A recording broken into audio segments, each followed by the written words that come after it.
சரி, இப்போ பண கஷ்டம் வந்துருச்சு. என்ன பண்றது?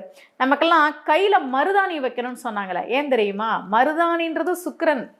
சுக்கிரனுடைய காரகத்துவம் மருதாணி. அதனால தான் கையில மருதாணி வைங்க. சுக்கிரன்றது பணம். நீங்க கையில மருதாணி வைங்க. இதெல்லாம் நீங்க செஞ்சு பாருங்களேன். சின்ன சின்ன விஷயங்கள நம்முடைய முன்னோர்கள் நமக்கு சொல்லிக் குடுத்தாங்க.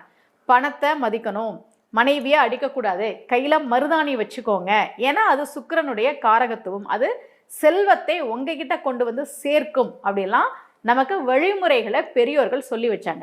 சரி, இப்ப பண கஷ்டம் வந்துருச்சு. என்ன பண்றது? கனகதாரா ஸ்தோத்திரம் படிங்க. அந்த புத்தகத்தினுடைய விலையே ரொம்ப குறைவு. ரூ. 30 ரூ. 40க்கெல்லாம் கிடைக்குது. நீங்க புத்தக திருவிழாக்கெல்லாம் போனீங்கன்னா, அல்லது ஏதாவது கோவில்களுக்கு போகும்போது அங்க புத்தக கடைகள் இருந்ததுன்னா, கனகதாரா ஸ்தோத்திரம் அப்படின்னு கேட்டு ஒரு புக்கு வாங்குங்க.